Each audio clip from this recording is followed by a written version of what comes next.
पाकिस्तान में हम ज़रा यूथ स्किल्स के हवाले से बात करेंगे। बड़ा हिस्सा हमारी आबादी का यूथ है, बेरोज़गारी के मसले से दो चार है, जिसकी अहम वजह मतलूबा सलाहियतें और जदीद हुनर से महरूमी है। और नौजवानों में हुनरमंदी की अहमियत उजागर करने के लिए आज दुनिया भर में हुनरमंदी की आलमी दिन मनाया जा रहा है। और 2014 से दिन मनाने का आगाज़ हुआ। Technical education vocational training authority का किरदार इसमें नुमाया है। पाकिस्तान में और पंजाब हुकूमत के तहत कायम ये इदारा 10 बरसों से खिदमत सर अंजाम दे रहा है। और इसी सिलसिले में हम बात करेंगे। ट्रेनिंग अथॉरिटी के सरबरा अली सलमान सिद्दीकी हमारे साथ मौजूद हैं।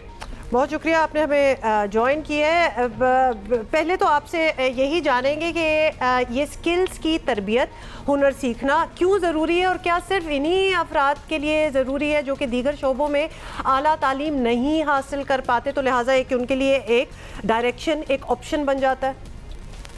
बिस्मिल्लाहिर्रहमानिर्रहीम। इस वक्त अगर देखा जाए तो सारे दुनिया के जो डेवलप ममालिक हैं वहाँ स्किल जो है वो ज़्यादा इम्पोर्टेंट है बजाय किसी डिग्री से।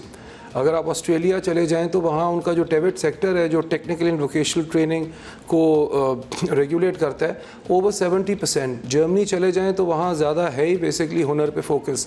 इंग्लैंड चले जाएं तो अप्रेंटिसशिप एक्ट। सो बेसिकली दुनिया के ममालिक जो हैं वो ज़्यादा हुनर की तरफ चले गए, स्किल की तरफ। स्पेशली कोरोना के बाद, कोविड के बाद तो आप देख लें कि degrees don't matter that much, it's more to do with आपके पास स्किल क्या है।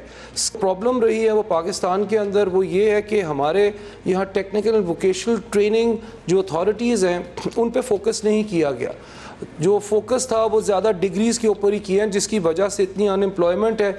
और लोग जो हैं वो MBAs एंड डिफरेंट जो कॉमर्स की डिग्रीज़ लेके फिर रहे हैं, बट उनको नौकरियां नहीं मिल रही। जो टेवेट सेक्टर के अंदर जो हमारे बेसिकली टेफ्टास जो हैं पूरे पाकिस्तान के और वोकेशनल इंस्टीट्यूट्स जो हैं वो जो कोई स्किल लेके बाहर निकलते हैं तो उनकी जो एम्प्लॉयबिलिटी है वो बहुत ज़्यादा है, मगर उसका परसेप्शन हमारी अवाम में इतना बेहतर नहीं है, जिसको अब हम करने जा रहे हैं। और हमने टेफ्टा में एक नया विजन और नए इकोसिस्टम के तहत काम शुरू किया है।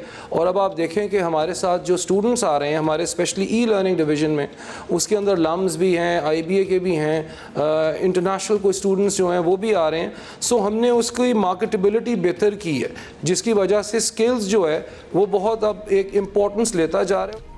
अच्छा, ये प्लीज़ बताइएगा कि वोकेशनल ट्रेनिंग या कोई हुनर सीखना दुनिया में एक बड़ी अहम चीज़ मानी जाती है और बड़ी कदर है इस तालीम की। पाकिस्तान में वोकेशनल ट्रेनिंग को ऐसा मकाम नहीं मिला, इसकी क्या वजह लगती है आपको? हम बाहर अपने बहन भाइयों से बात करते हैं, वो कहते हैं हमारे कारपेंटर्स या हमारे प्लम्बर्स भी आते हैं तो वो एक अपनी बड़ी बाइज़्ज़त सवारी में आते हैं, बड़ी गाड़ियों में आते हैं, वहाँ पर इनके रिवॉर्ड्स भी ज़्यादा हैं, कमाते भी ज़्यादा हैं, एक खुशहाल ज़िंदगी भी बसर करते हैं। टेफ्टा इतना मैसिव इनकी आउटरीच है। 403 अदारे हैं टेफ्टा के, जिसमें 90,000 स्टूडेंट होते थे, उनको अब हम 2,20,000 से ऊपर ले गए। And Punjab, Sindh, Balochistan, NWFP, Islamabad, KP के और इस्लामाबाद के अंदर NAFTEC है, ये सारे अदारे वहाँ थे, मगर उनके ऊपर फोकस नहीं था, उनकी क्वालिटी के ऊपर फोकस नहीं था, उनकी इंटरनेशनल सर्टिफिकेशन पे फोकस नहीं था। तो जो बच्चे यहाँ से निकलते थे, गरीब का बच्चा सिर्फ टेफ्टा के अंदर आता था, और वो जो बाहर निकलता था तो उसको नौकरी जो है वो इतने शायद उस तरीके से उनको अपॉर्चुनिटीज़ नहीं मिलती थी, वो खुद जाके कर रहे होते थे। तो अब जिस विजन के तहत हम चल रहे हैं, बिफोर अ स्टूडेंट जो है हमारा वो अपना कोर्स ख़त्म कर रहा होता है, तो उसके लिए हमने पहले ही इंडस्ट्री और बिजनेसेस को लाइन अप किया हुआ होता है कि उसके इंटरव्यूज़ हो।